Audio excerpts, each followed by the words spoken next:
the mission that I feel like I'm on now is anybody that thinks that they're normal, we need to rebrand that for them. There are no normal folks. And so what I'm trying to do is figure out how to ignite people that think that they're normal to realize that they've got epic shit welling up inside of them.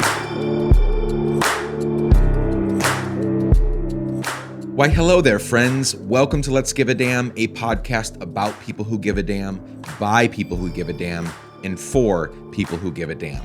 That's right, you. That's you. I'm so glad you're here. It's Sunday afternoon.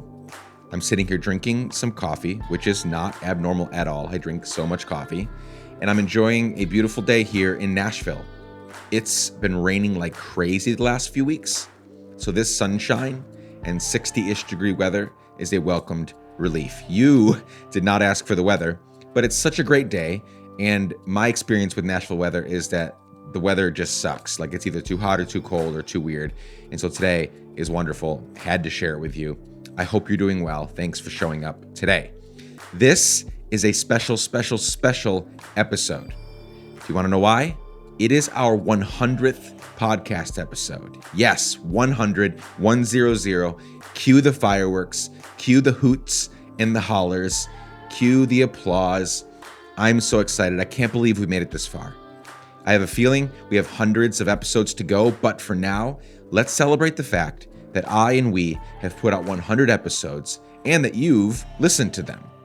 Well, let's be honest, probably not all of them, but someone's listening out there, lots of someone's in fact, and I'm so grateful for this platform, for this opportunity, for all of our guests, and yes, I'm grateful for you. So stop, pause, celebrate with me. This is super awesome. Okay, stop celebrating. On to our guest for today. Well, we can keep celebrating with our guest. My guest today is Thad Beaty. If you're into the country music scene, you might know Thad as Sugarland's guitarist, as well as a bunch of other bands and music projects in his past. You may also know his wife, Annie, who plays bass guitar for the incredible Maren Morris. But if you haven't heard of Thad before, that's about to change. Thad, my friends, is incredible. He went from living an unhealthy life as a tour musician to losing over 70 pounds and becoming an Ironman triathlete. And that's only the beginning. I don't want to give away too much here at the front end of the podcast, but I do know that you're going to enjoy this conversation for so many reasons. You have my word, in fact. And this podcast, as you know, comes with a 100% no questions asked refund policy if you disagree with me. I kid, but I know that you're going to love it. So without further ado, let's get right into it. Here's my conversation on the 100th episode of Let's Give a Damn with Thad Beaty. Let's go.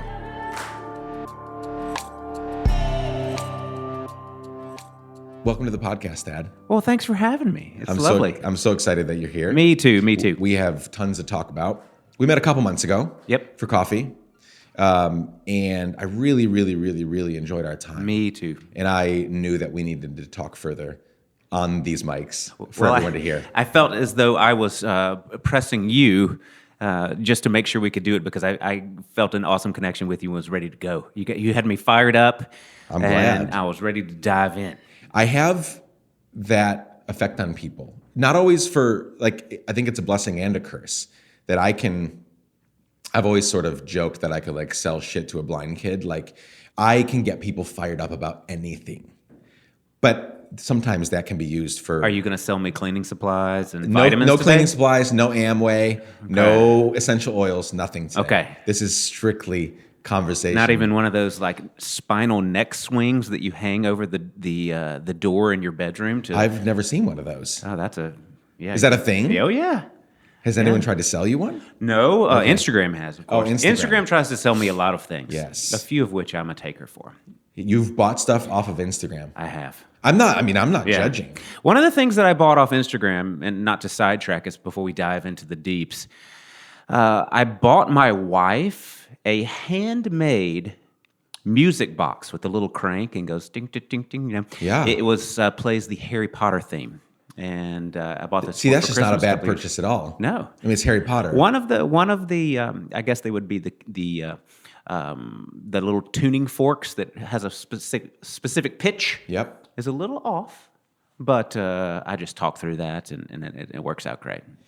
And this was sold to you on Instagram. Oh, yeah, Instagram this ad. came up on Oh, yeah. Instagram. Oh, yeah. A music box. See, I've never yeah. gotten those. I get a lot of like software shit and like Yeah. Tony Robbins comes through and tries to get me to See, come to that's his what's event. happening now. Is it's a lot of mastermind classes and various brain training. Yep. So I think it's also I get a lot of stuff for van life. Camper vans and used RVs. So Are they listening in on your conversations? I think they are. See, that still weirds me out. Like, I'm not scared of it. People are always like, get the phone away, get the Alexa, or the Google Home. I've turned off Siri. Like, see, I haven't even done that. Yeah. I'll say stuff all the time, and she's listening now. Oh yeah, but so it doesn't scare me because I just don't. Frankly, personally, this is my opinion. I don't have anything to hide. So Me like, either. nothing that I'm talking about. I don't care.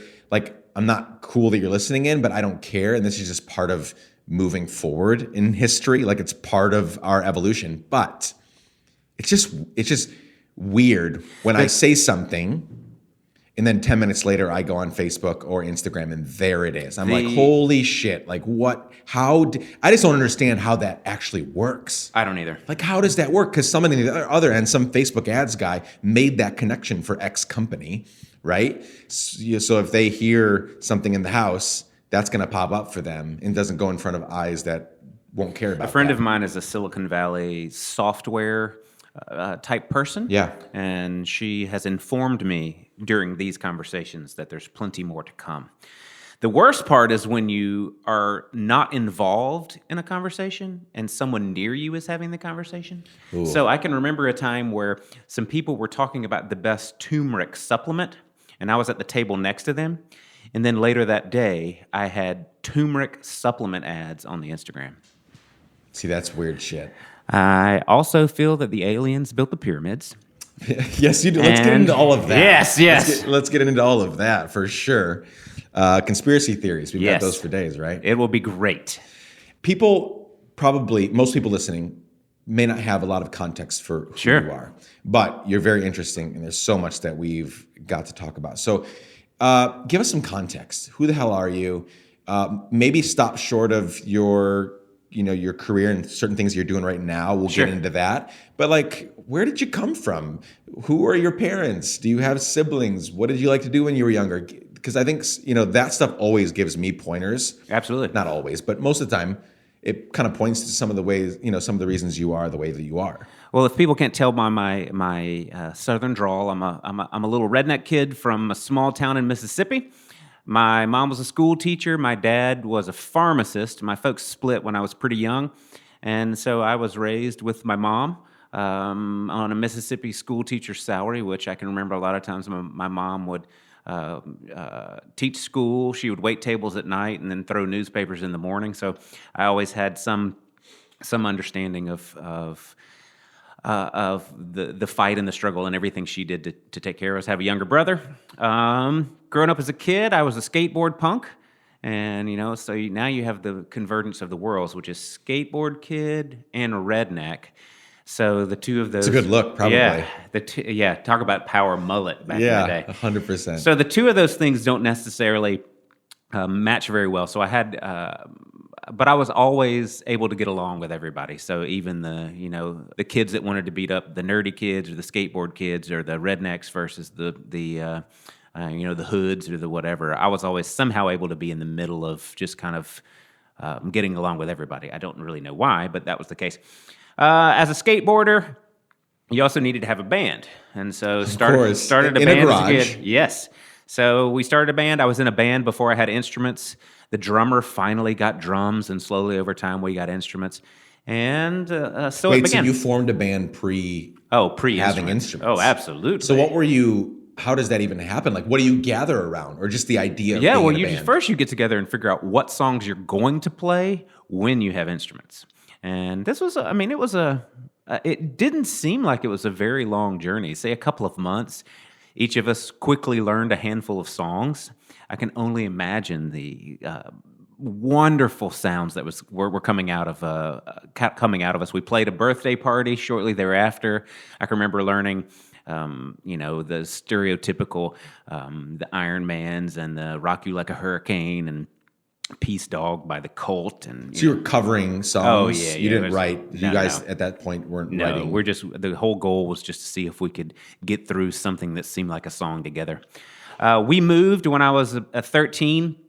I also always played sports. So here I am, this redneck skateboard kid, but I also was a pretty decent baseball player. And so now I have this whole world between, okay, there's the music side of things. In high school, I was in the marching band and was in the all-state band. So there was constantly this, are you going to play baseball? Are you going to do music? Are you going to do sports? Are you going to do music? And for whatever reason, I just thought I can do both. They can both coexist. And they kind of have continued to do that. Went to school on a classical guitar scholarship. That's right, classical guitar scholarship. You had the long fingernails? Had the long fingernails, Yep, you did the carried whole around thing. sandpaper in my Yep. pockets. Yeah, you did. Constantly had the Revlon diamond emery boards. And quickly realized that my thoughts of being a collegiate classical guitar professor weren't going to be going the path that I wanted. When I was in college, there was one job opening in the United States. So I thought, screw that, I'm moving to Nashville. So moved to Nashville, got the electric guitars back out, and the rest is history. So let's back up a couple of steps, a few years. Mom and dad split. Mm-hmm. You said you stayed with your mom. Stay with my mom. Why didn't you go with your dad? Like, did he not want you? Did you not want him? What was kind of going on there? Yeah, my dad ended up getting remarried, and was just kind of starting and launching, a whole new world. Me being the angry skateboard kid, that probably has a lot to do with it. But he had already kind of transitioned, wasn't home a ton, taken a job in another city. And so it was just easier. Yeah, and it just made sense, and that's where I was comfortable. That's what I knew, so it wasn't tragic in my mind at the onset of it. As here we are, a good 30 years later, and I can draw a map to how that's impacted me. Did anyone else ever take his place, either as a dad? My mom never dated one time. Wow. After that. Was that intentional, or she just... I just think she was so hardwired to think, I got to get through this. I got to take care of these kids. She had boys, and she was obviously working a ton. Like, dating's probably not top of mind. No, and so she just got to the point where she was used to being that way. I think she probably... whether she regrets it, I don't know, and I'm not gonna, I could theorize, and we've had tons of conversations about it throughout the years. But did anyone else ever play that role of, or was it just your gang, your sports, music? I think I had some awesome mentors throughout the years. I got into, when I was in high school, I was accepted by a local classical guitar professor, and that's how I kind of started that journey. That was in 10th grade. And just having some direction on something that was super focused. So music teachers and not necessarily sports folks, just because in Mississippi it was more of somebody's dad just putting the team together. Right. But the music world is where I really started to have some people help guide and focus. Went to college and had... you needed to have a minor for whatever reason in the major that I had. And so I decided, okay, I'll minor in religion. That sounds cool. I'll be like Were this. you religious at all in your background? Mm-hmm. Okay. Grew up in a Christian home, and so my background definitely came from there, and you ebb and flow throughout the years, of course. Sure. And so I just wanted an awesome kind of overall snapshot of everything that was going on. Had to take Greek. I had to do all this other stuff, which I was terrible at. But I had an awesome professor who challenged me, who opened my eyes, who I think about to this day. Even as simple as thoughts like, if you only read things that you agree with, you're never going to learn anything.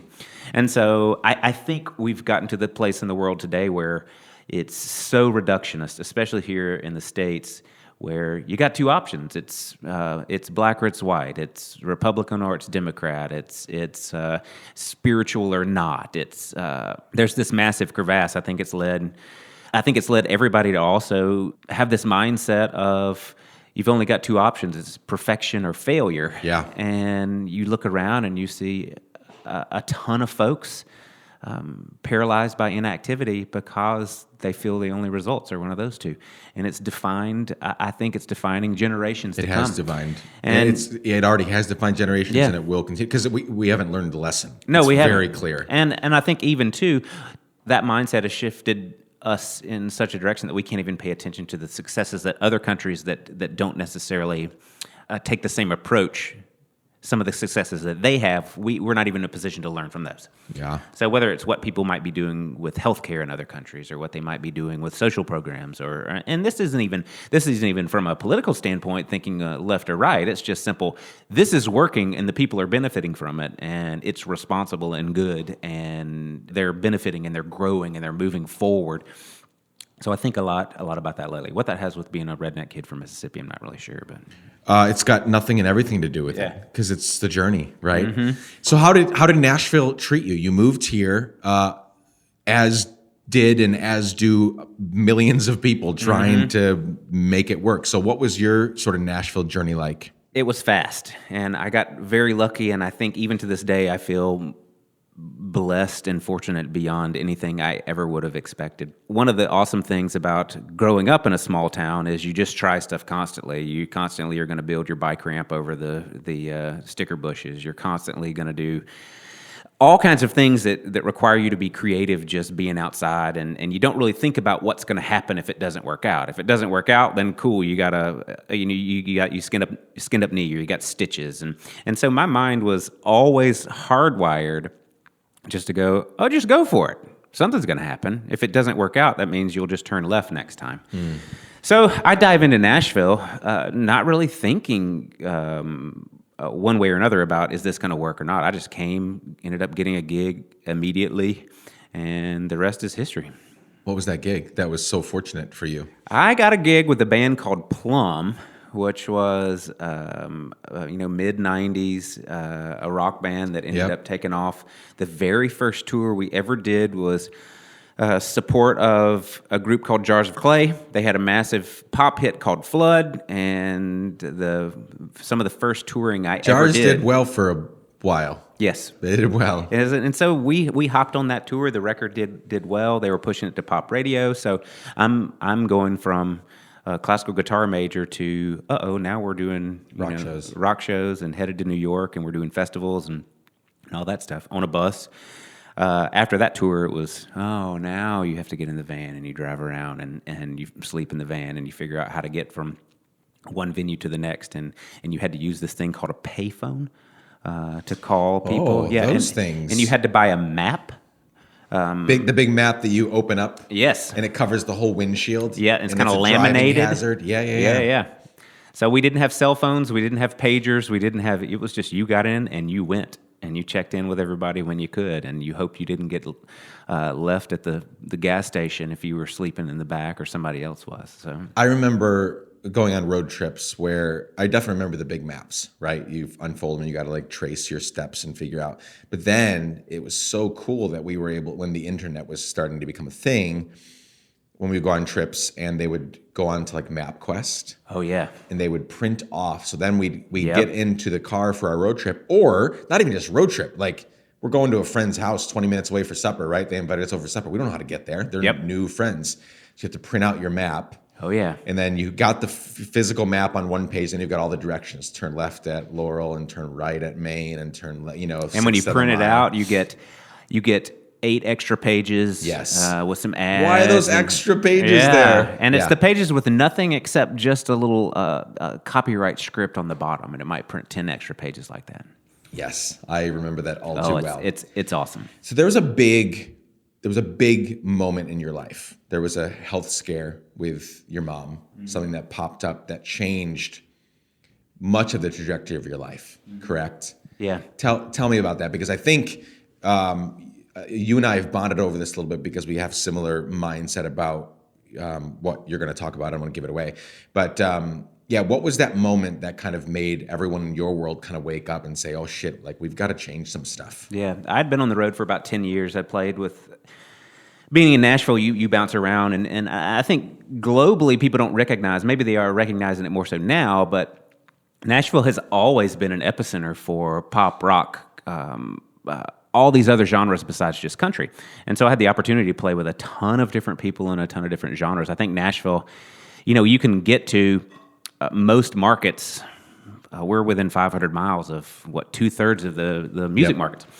So I transitioned, started playing with country artists, started having some good success, landed with an artist that ended up being kind of world-changing and game-changing, not only for me, but just for a ton of folks. I met my wife there, and she's also an artist, right? My wife, still, yes. To this day. To this day, yeah. Yeah. So I had been on the road full-time for, 10, 12, 15 years. And woke up one day, and I'm high blood pressure, high cholesterol, comfortably overweight, I'll say. I was more rotund than a guy in skinny jeans should probably be. But you were still rocking those fucking skinny heck jeans, yeah. right? Yeah. Yep. We were playing a show in Birmingham, Alabama. My mom called and said, hey, I just went to the doctor. Everything's okay, but I've been diagnosed with colon cancer. And I was like, okay. And at the time, we were on a pretty substantial headlining tour. You ingest that, and you kind of go back and forth, and so then you get, you hop on WebMD, and you try to figure out everything, and you figure out the odds. And at this point, we don't even know what the treatment protocol is even going to look like. Before I even had time to really process that, one of our guitar techs was, we were playing in Scranton, Pennsylvania now, and another big show. I remember just because we'd always play the Office theme when we were there, but he was having some stomach issues, goes in, thinks it's diverticulitis. They pull some blood, and they say, oh, not diverticulitis, but lymphoma, stage 4 to be exact. And so he is not allowed to go home. So he is admitted in Scranton, Pennsylvania, immediately. Wow. Going into treatment. We get him on treatment. My mom the course is starting to make sense. Chemo, radiation, upcoming surgery. A couple of weeks later, we'd had a replacement guitar tech while Kevin was in treatment. We played the Indianapolis State Fair. The stage collapsed. 7 people lose their lives. And this is all in the course of about a month. Holy shit. And that's when I kind of realized that it was time to dive in. Leading up to that, I was having chronic stress problems, numbness in my arms, tingling in my fingers, all these kind of things. I'm thinking I've got ALS. This is 9 or 10 years ago, right? Yeah. Yep. And I can remember very vividly being in Los Angeles, California. We were staying at a hotel in Santa Monica, and everybody always walked to this joint called Cha-Cha Chicken, which is like this Caribbean joint up the street. And I wouldn't leave the room because I was scared that I would feel tingling in my legs or my arms or something, and I was convinced that I had some debilitating condition. But lo and behold, it's just the culmination of my terrible health and my stress and the way that I was living and an addictive personality and all these things. I guess over the course of about 3 weeks, the universe, God, whatever you want to say, took a giant 2x4 and whooped me on the head and said, it's time to redirect here. And I decided to get my shit together with the help of my wife, and here we are some years later. So I've also have tour life in my past, not as a musician, but as a manager. I tour managed. And I remember those days they were great. I loved being on the road. But they were so unhealthy. Yeah. I mean, I don't know if it was different in fact, the tours I was on, it was different for the artists. At least on the tour I was on, they got to take it a little easier. They had things to do later on in the day, but we started, the moment we land at the venue, from as soon as the buses park, we got to go. So I was working 17, 18-hour days. And dude, for 3 months at a time, I would live on coffee, Red Bull, cigarettes, and an occasional meal when I would finally decide to stop and eat. Yeah, I would eat. And more than likely, it's a terrible meal. Oh, no, it's horrible. It was horrible. I mean, there were options, but if I'm working 18 hours a day and I'm not in my right mind, I just, I was smoking a pack of cigarettes a day, Red Bull, everything. Like when I get to the table where there are probably healthier options when I get to the meal, I'm going for the thing that is going to fill me up Oh, absolutely. Right. So if there's meatloaf. salad and smoothies versus mac and cheese, whatever, I'm going for that because I know it's going to fill me up because I'm not going to be able to eat for another. It fills you up emotionally as well. At least for me, that was comfort the food. giant struggle. Is it doesn't feel good sometimes to go nosh down a salad. I didn't have the same. It just didn't impact my the dopamine. I didn't have a giant flood of this is awesome. So it was. Yeah. So you went. Exactly. But you went from you're what 5'9", 5'10". Again, not crazy obese at all, but you're not like in the best shape of your life. You went from that to Ironman triathlete. What was that journey like? Because you had to make some significant changes. Did you have to come off the road for that, or were you making food changes, or everything? Was it just kind of a holistic?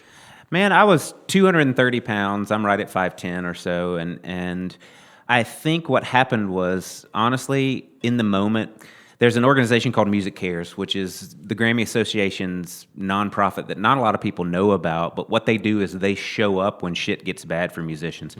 Believe it or not, most musicians don't have 401ks or retirement or health insurance or any of that other stuff. Yeah. And this organization shows up when the only option is rehab, or the only option is chemo, or the only option is some other form of treatment that's needed, and they say, we got your back, we'll take care of it. If you lose, if your house burns down, they're going to be there. If anything other comes along that normally people would be insured for, they show up. And that's great. They've made a tremendous impact. My wife's mom is a breast cancer survivor. She had it when she was in her mid-40s. My wife's grandmother passed away when she was in her mid-30s from breast cancer. So all the doctors say, hey, you need to be getting mammograms in her mid-20s.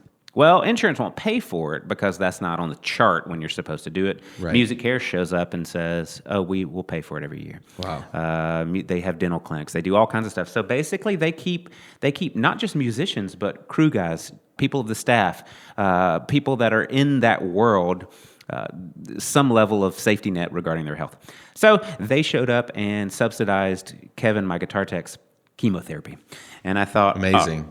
All right, here's what I'm going to do. I got this awesome plan now. So I'm a week into reclaiming this health journey, and I said, I'm going to call, I saw that show on NBC where those dudes run the Ironman. I'm going to call them and tell them that I'll be their D-list celebrity that goes to Hawaii and does this race, and I'll raise money and pay back Music Cares, and we'll be good to go. Well, they looked me up on the internet and saw an enormous dude and thought, whatever, there's no way you can do it. But I was persistent, kept going. We played a show in Tampa, which is where their headquarters is. At this point in time, I'd lost 75 pounds. I'd been training pretty steadily on the road, all over the country. I was, running, swimming, doing whatever, getting it in wherever you could. And I called Ironman guys and said, I'm coming to your office so we can talk about this whole thing. And the guy says, all right, well, here's what we're going to do then.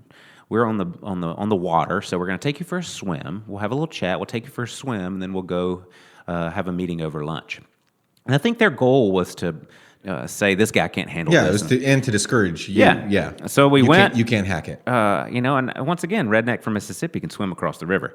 Yeah. And so we got into swimming. It was also always easy for me. I was in awesome shape. And after that, they said, okay, maybe let's go for it. So it started with, I went to Arizona, raced Ironman Arizona, helped them with some press and some PR, and started kind of telling the story there. They asked me to come on as a spokesperson for a new program that they started called Kona Inspired. And my responsibility, I had 7 athletes, all of which who had some form of amazing challenge. Anything from MS diagnosis to we had two participants, 2 athletes with cancer diagnosis. So one was stage 4 by the time we actually got to the race. So I was, in essence, wrangling those guys, helping them the best I could, telling those stories to let people know, hey, these people are doing this. They're doing it with the challenges they have, so it only stands to reason that the rest of us should be able to pull off some things we didn't think we should be able to do. And so for me, I'm just a silly guitar player who lost some weight, but I'm learning from some people that are going through amazingly difficult and challenging situations that are impacting them. By the time we got to the race, one of them had was too sick to be able to even fly. But that was a game changer for me. Throughout this journey of working with Ironman, I started doing more projects for them, which led to projects with brands. So whether it was Under Armour, running shoe companies, or so. I'm showing up to events to be able to participate. Sure. I'm starting to get more and more questions. Hey, can you help me? How did you do this? Not just in the music space, but just in life in general. Facebook, music fans, direct messages saying, "Hey, can you help me out here? Can we do this?" And after going to a ton of events, I just started taking every seminar I could, going back, working on continuing education, finished my degree, did all kinds of other stuff. And the next thing you know, I wake up one day and I'm one of only about 250 folks in the United States certified on the level that I am as an endurance coach. So now I'm a crazy musician and an endurance coach and a nutritionist and all this kind of stuff. But the whole goal of that was not necessarily to help people get in shape or to do anything like that. My whole goal was everybody has a story to tell. And this is a vehicle that we can do this because we can get some press, because people will be watching someone to go do something ridiculous. And the last thing we need to happen is, as they're on a journey to share their story with the world, something silly to happen because they weren't training properly. So they, screw something up, pull a muscle, get sick, do something else. So my thought was, if I can just take care of that piece, then we can tell their stories. And so as a songwriter, as someone who worked in that space, I guess I've transitioned now to being someone who not only gets to tell stories through song and guitar and instruments, but also working in conjunction with humans to help them share their stories. And I've always felt like if I were to take your story and I were to follow you around for a little while and I were to write it down as I see it and bury it in a cave over at the park, Percy Warner, in 5,000 years from now, someone digs it up and reads your story, they're going to think, holy shit, there's some serious miracles going on here. How did that work out? Why did this happen when you were here? Why were you there? And I think people have lost sight of the fact that when you read of Benjamin Franklin, or you read about Moses, or you read about people throughout history, all we're getting is the most impactful moments. The highlight reel. The highlight reel. And so what we have to realize is we've each got a pretty awesome highlight reel. They're not writing about when Moses was parking cars at the Lowe's Hotel, or when Benjamin Franklin was bagging groceries at Whole Foods. Mm-mm. We're tying keys to kites and finding out about electricity and parting the Red Sea. But in the context of everything that we have individually, those moments are just as strong and have just as much impact as they do for anybody else. And I think I talked about earlier a college professor who impacted me greatly, and this was when I was taking Greek and I was trying to figure out how to just communicate and not fail this class. He digs in pretty deep, and so what I learned was the Greek language has an extra tense. And I always get this wrong. If there's any Greek scholars out there, give me an email and kind of clear it up. That's a Greek, but I am no scholar. Okay, so here's the deal. English, past, present, future. We get it. This morning, I had some coffee and some breakfast. Now I'm sitting with you, and later I will go home and hang out with my wife and see what's going on. So that's what we associate with. Some of these ancient languages have a fourth tense. It's called the heiress tense. And what it communicates is, hey, stuff that's happening right now lasts forever. And it's a moment in time, a punctiliar action that has results that last forever. And so I started thinking, well, wait a minute, So for me, I guess I transitioned from, instead of like a Western religious, more Christian view of, okay, only it's eternal perspective and that's the only thing we can think about.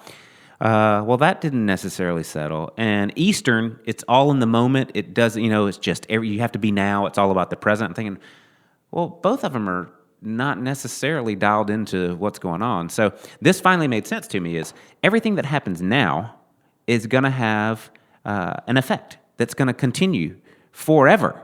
And so when you start thinking about the now and how it impacts every other moment you start to realize the power of the story, and you realize all the things that are going on. And one of the other pieces that this college professor shared with me, and these are the two nuggets that have kind of twisted me forever, is this idea of faith and the fact that faith is so, I guess, Indiana Jones, where you're looking forward. There's we're going to cross the Grand Canyon, and there's an invisible bridge here. Well, I think faith so many times is more properly translated in a sense of remembrance. And with that, you think, okay, if you pulled something off in the past, chances are you can probably do it again. And instead of this blind, you just got to trust. And so I think after you think, I've been able to make it through these things. I've been able to overcome this. Now I have the power to move forward with confidence. And I think that's what these events and these races have done for so many people is they do something they never thought they could do ever before. They cross the finish line, which is only that heiress tense point in time, which then impacts the rest of their life.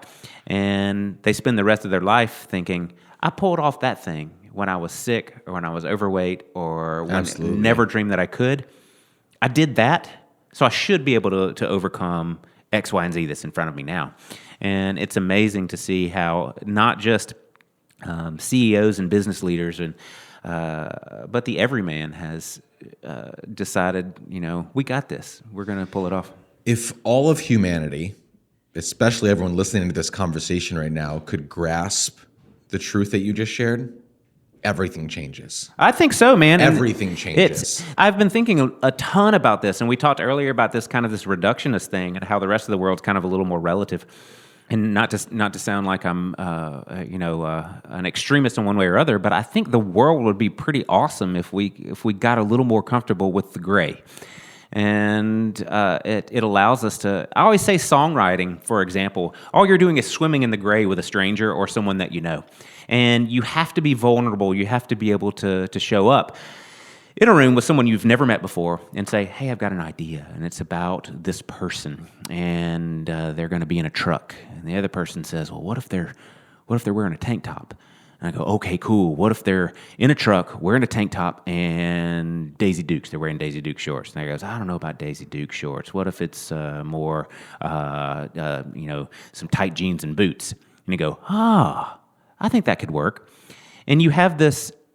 We're writing country songs right now. We're writing a country song right now. Perfect. Next hit. So what you find out in those relationships is the goal is to create something that the two of you danced with. Yeah. And it's back and forth. You have to be safe enough and feel comfortable enough to share your crazy idea. Yeah. Or what might be a stupid idea. Yeah. But what happens is I could share one of my millions of stupid ideas, and then you say, that made me think of this. And you can come up with your normal brilliance. Yep. And so that's kind of what I've learned is if I just am being the dork and just share what I'm feeling, then maybe that empowers somebody to actually have something cool to think, and together we can go back and forth. Yeah. So if we approach life as we're writing songs and dancing and true partnerships, it'd be different. I think also from a reductionist standpoint, if we're thinking our only options are failure or perfection, then so many people don't do stuff. Golly, yeah. And so now I've kind of transitioned. They're just paralyzed. Oh, it's terrible.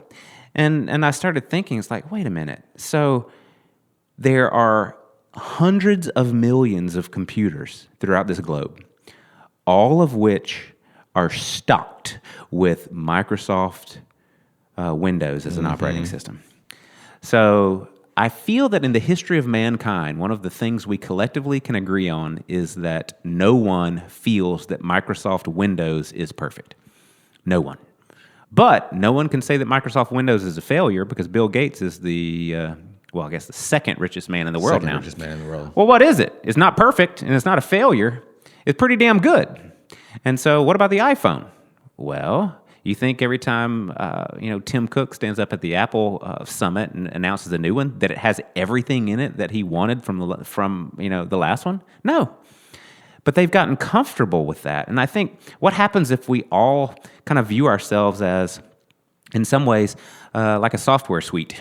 Your Microsoft Office. Every day I open my computer and the notification auto thing pops up and says, "Oh, there's a new update." There's a new update, and no one thinks anything about it. Nope. But for whatever reason, we're stuck in the mindset that this is who I am. This is where I'm stuck, and I don't want to go through the rigmarole of pressing download and going through I got to plug my phone in and it's got to turn off and I got to wait 3 minutes for it to redo. Yeah, and it's even beautiful how they get to the point where they come up with they have more shit to put into it, right? To fix it.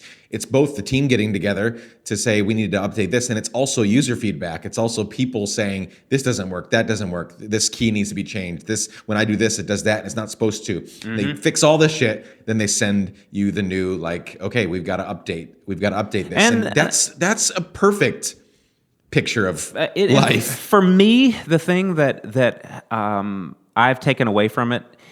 And I'm not promoting AI and that we're all on this. We can get to all the conspiracy theories later. It's so good. We'll do a round 2 with just conspiracy theories. But I think the thing that I've taken away from this software thought is the developers and designers of this software felt like they were doing something really dialed in. They had it spot on. And with an update, they have to then say, we didn't quite get it right, but that's okay because we're fixing it in this update. And what happens if we all live life going, I didn't quite get that right, but now I'm going to do this update?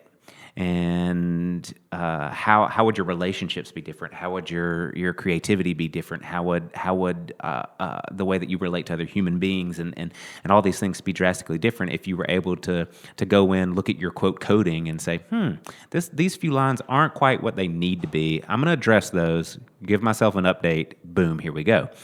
But instead, I think we're okay, I've been okay living like, yeah, I'm just this jacked up piece of software. There's an update available, but I'm refusing it. And so now this is where I am. Is like I was just talking with a friend. Man, I've gone weird. I'm sorry. No, go. I'm weird. It's so no, weird. You're not weird. You're. This is very instructive. This is really good. These are things I think about all the time. I'm always excited to hear other people think about this. And case in point, yesterday, just talking with a friend. She's in Morocco right now.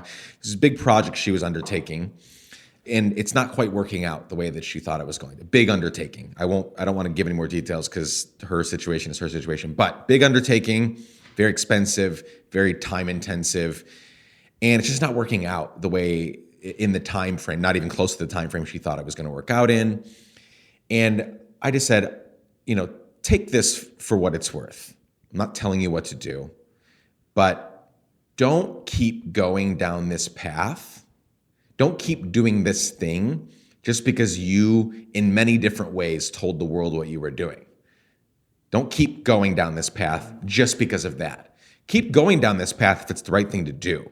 If you need to do this, if you need to push through all the shit in the mire that you're kind of wading through, do it because of that. But don't do it because you told everybody about it. Yeah. Like, if you need to stop and just level this whole thing and start over, no one, all the voices in your head are telling you, you're like, people are going to say, what a fucking failure. Like she couldn't do that. Man. Nobody's going to do that. Not one person in her world is going to say, golly, you couldn't figure it out. We're all going to root for you and say, try again, do something different. Whatever needs to be said in that moment. And she either responded like, I'm crying right now. That's like I needed to hear that. And I don't know if people weren't telling her that or if she just needed to hear me say it or what. Mm-hmm. But it's like we just need to realize that like it's not black or white. It's not failure or win. There'll be wins and there'll be failures. And there's a whole fucking journey in between the two of them.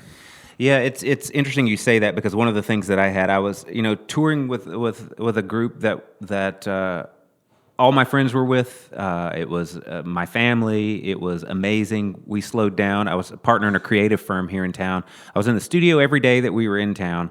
I'm writing songs, playing guitar, producing, doing all of these things. And simultaneously, I'm starting to work with athletes. And I have this crisis point, which is I feel guilty because I'm wanting to divide my time and spend more time helping people tell those stories, getting more involved in that space. But by doing that, I'm going to need to step away from the music world. And this is a space where people move to town every day. I'm living their dreams, and I don't want to be doing it. So I'm going to the studio thinking, I don't want to be here today. I don't want to be playing guitar on this project. I don't want to be, and so now I'm kind of stuck, and I'm paralyzed with all this.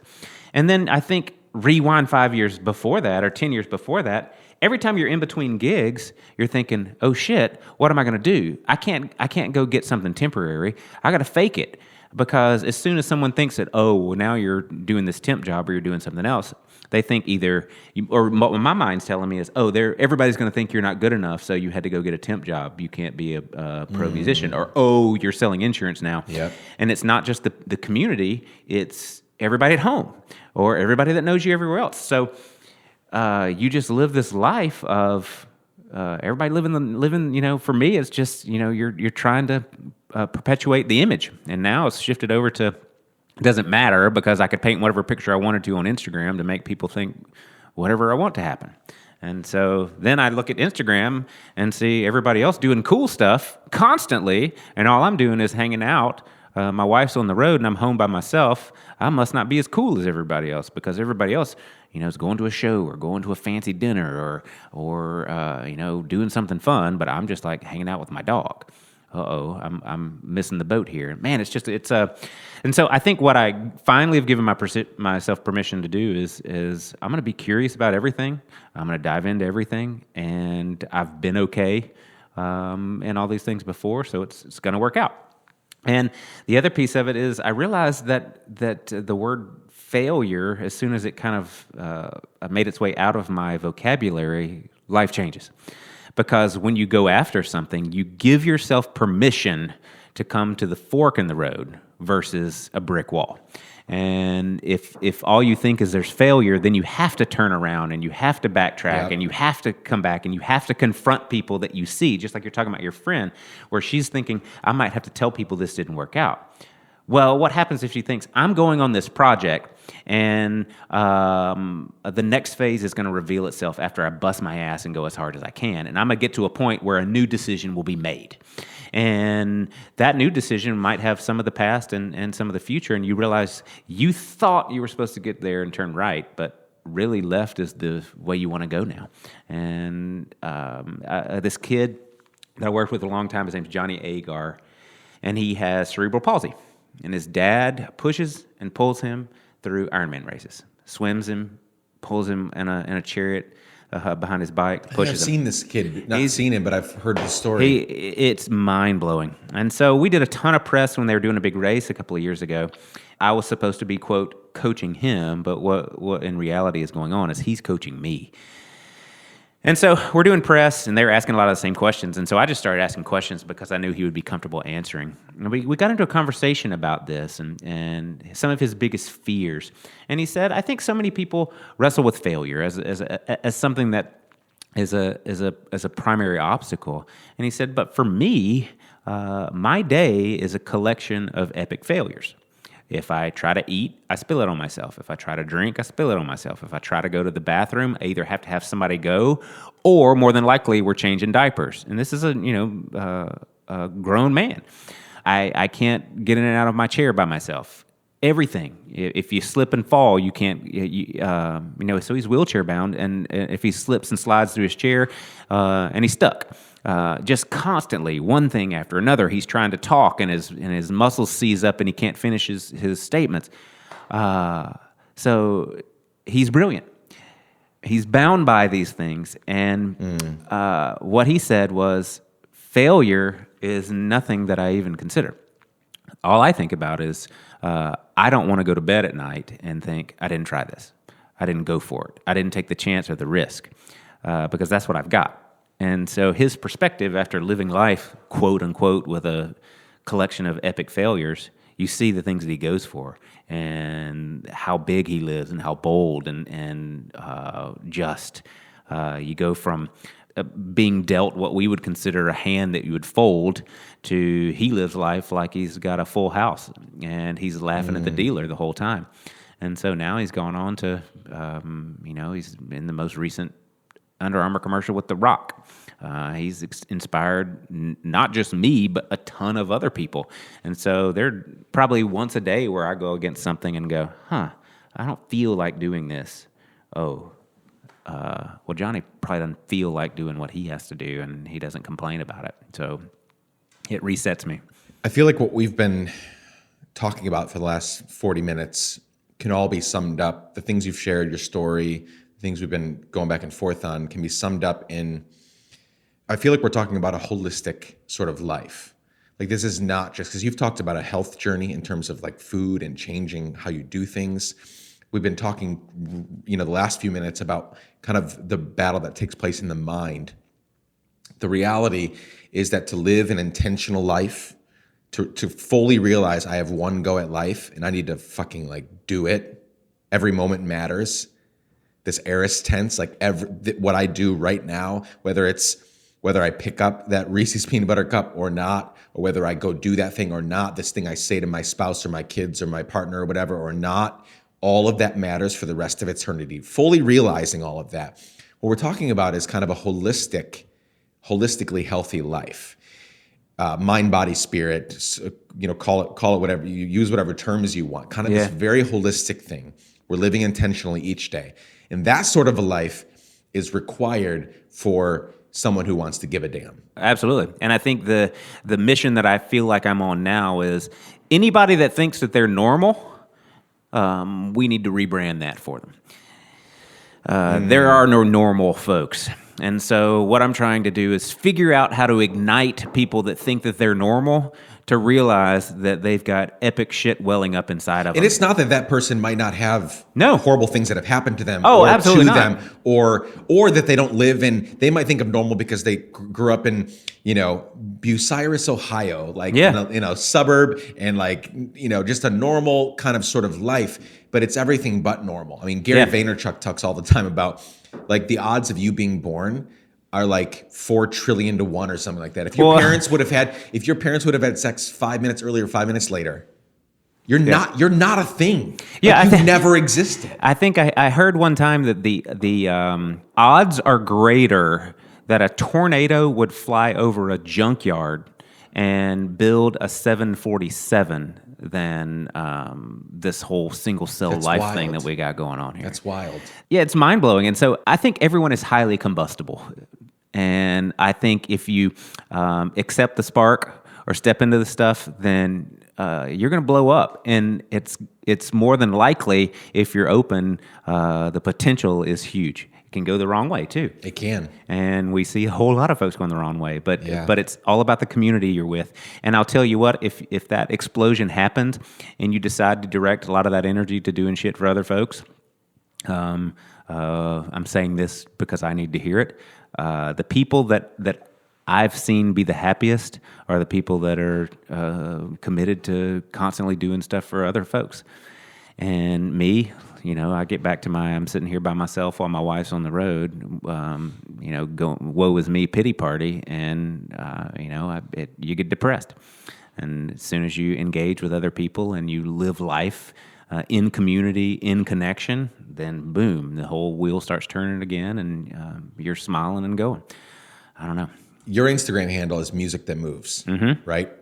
So describe that briefly. Like, what are you trying to accomplish with that? I think it's a very worthwhile endeavor.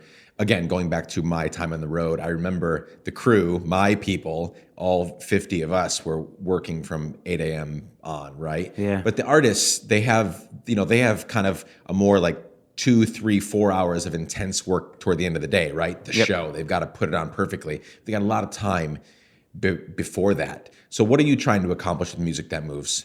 I started noticing that the thing that got me in trouble on the road was the idle time. And so if I'm sitting still, I'm either eating, drinking, doing something else. And I needed to, once I started down this path of trying to be a little more healthy, then that, like you said, this holistic thing, it affects your mind, it affects your spirit. And then when you engage with other people and you go do stuff, it ends up being really, really cool. So I started thinking, what if instead of rolling into a city and doing the normal musician, we're going to plunder and pillage and throw TVs outside the windows of hotel rooms and rock the people and leave, if we figured out a way to have a partnership with the communities that they're involved with. And so Music That Moves' original thought was, let's go in, let's engage in some of these organizations that are in these cities that people might not know about, and let's see if we can come together as a music tribe around this celebration of a show and breathe into this organization that's going to have a legacy here in this community.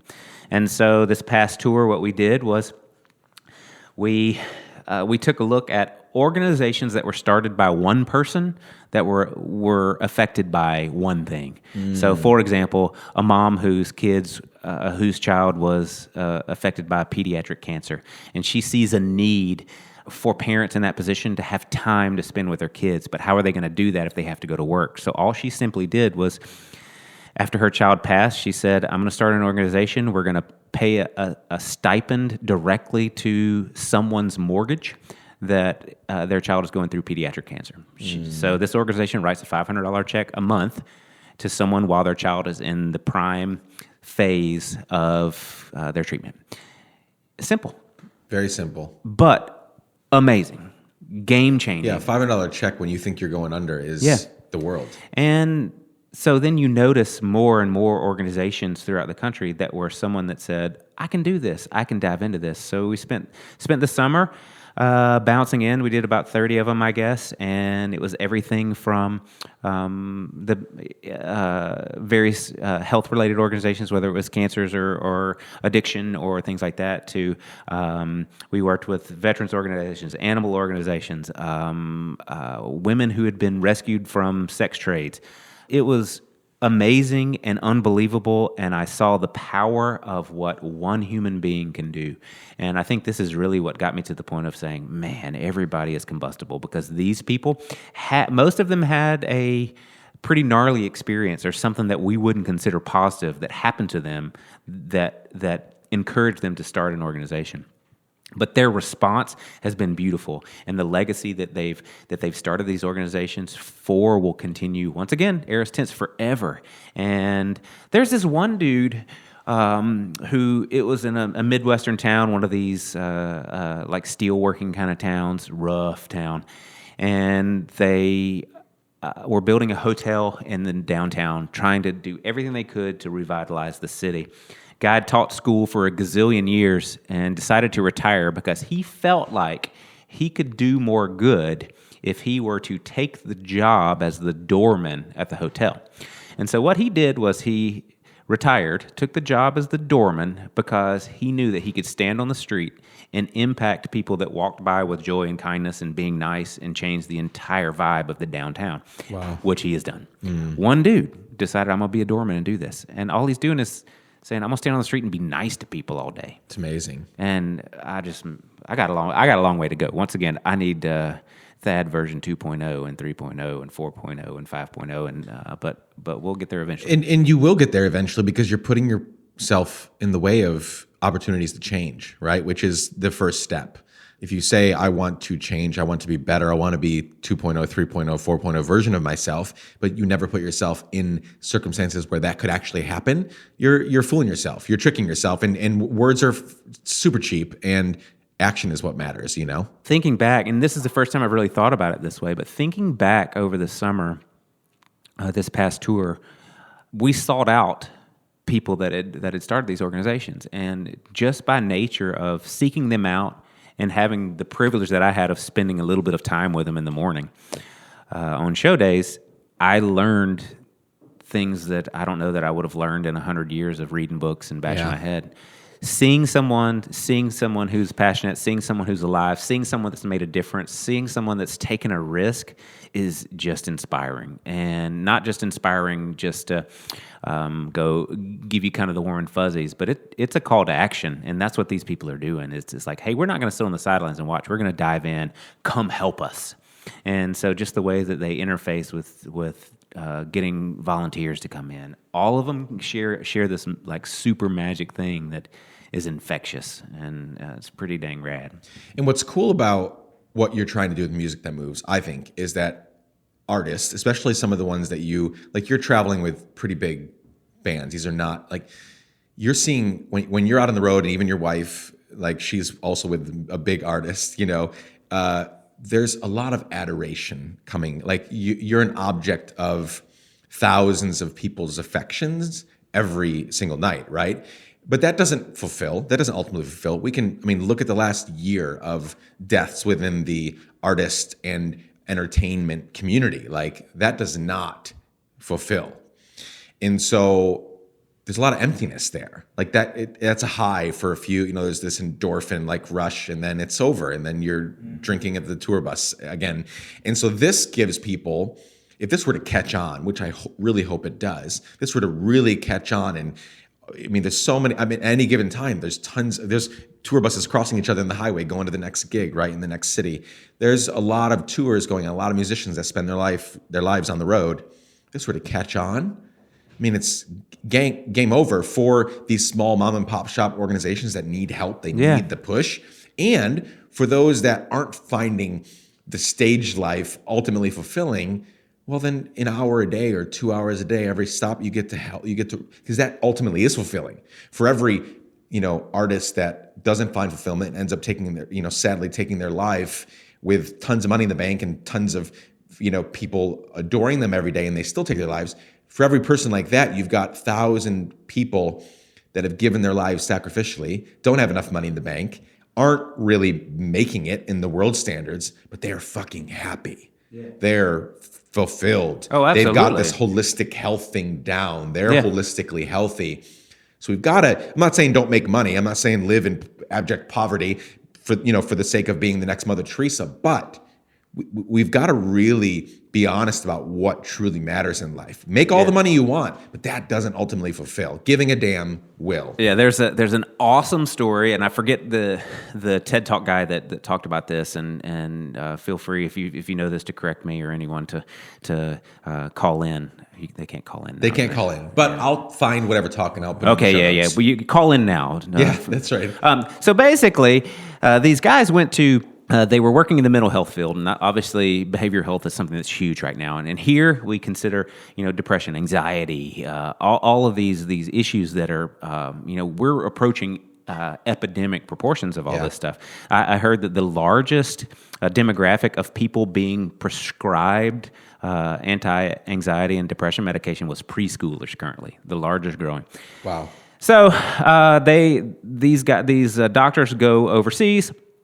They're in Africa, in some tribe, wherever it is, and they're communicating and saying, hey, we're trying to get a cure for depression and anxiety and all these kind of things. And the guys in the tribe said, oh, yeah, we've got a guy. His wife passed away, and we've given him medication, or he's got a cure.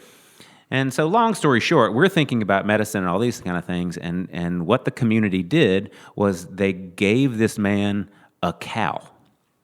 And he then went on to provide milk for the village, which reestablished his why and his purpose, and it reignited him, and it pulled him out of his state of depression. And, and so, it's a simple way of saying if you find a purpose and a why that's bigger than you, and you put some juice into that, it's gonna work. And I'm up and down. I struggle with depression. I struggle with anxiety, and I do all these things. And I sit on this podcast and tell people this is what they need to do, but it's just damn hard. And I hope that every time I say it, it resonates, so that when the next version comes out, I can remember and hear what I'm saying, and find those things where I feel like I can give and feel like I can impact those, because I truly believe more than in a medication that I would take, that can be a salve for my soul, because I've seen it happen before.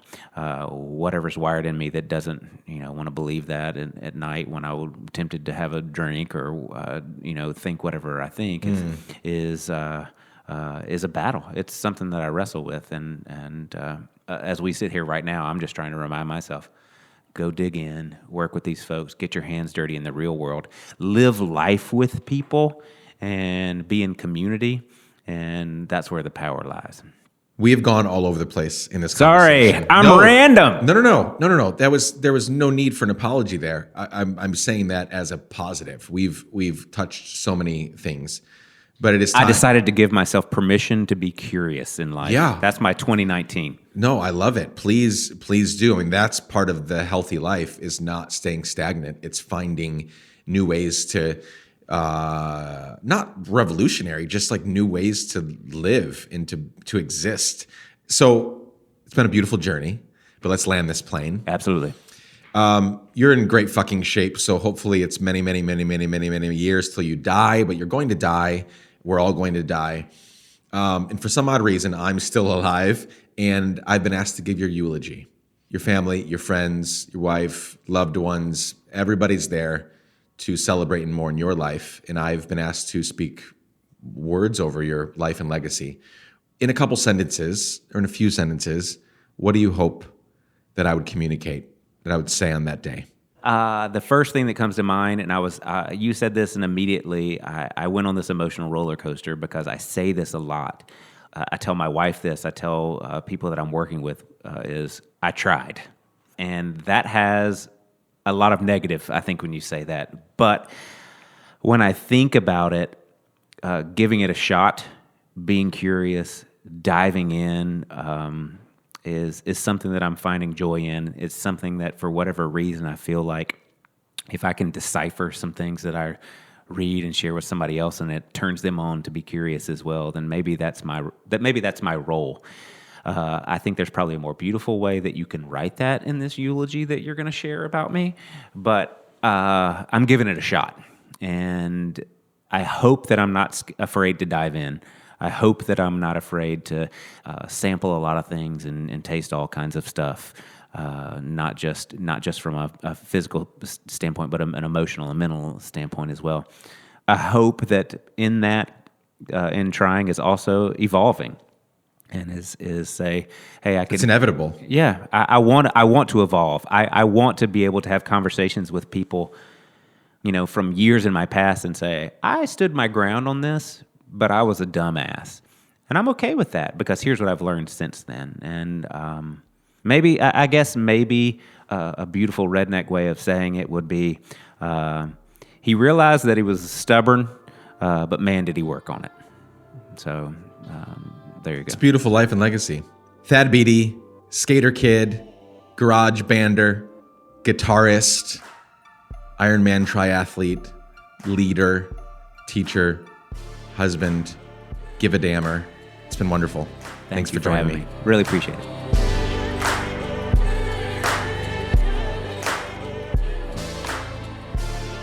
As always, thank you so much for joining us for this conversation. Thad is awesome. I hope you agree. I know you agree. Go follow Thad on Instagram @musicthatmoves. @musicthatmoves. And while you're there, following his account, send him a quick message or leave a comment telling him something that you enjoyed about our conversation. Friends, I'm so grateful for your listening ears and for your willing hearts to go out there and give a damn. There will always be shit to whine about and get upset over, but real change, as you and I both know, happens when we humble ourselves, when we look at solutions more than problems, and when we roll up our sleeves to do hard things and to get to work. Again, thanks for listening to 100 episodes of Let's Give a Damn. To find more information about this podcast conversation and Let's Give a Damn in general, go to letsgiveadamn.com. If you love what we're doing on the show, tell a friend. Please tell a friend this week. It's the simplest way to help us grow, is to get more people listening. You can also leave a 5-star rating and review on Apple Podcasts. That takes if you just leave a rating, it takes 15 seconds. If you leave a review, another 30 seconds or so. So in less than a minute, you can help us out tremendously. Or lastly, you can consider giving us a few dollars each month to support the production and execution of this show by visiting patreon.com/letsgiveadamn. This podcast episode was edited and produced by the incredible Chad Snavely. The music is by the equally incredible Propaganda. See you all next week. Peace, my friends.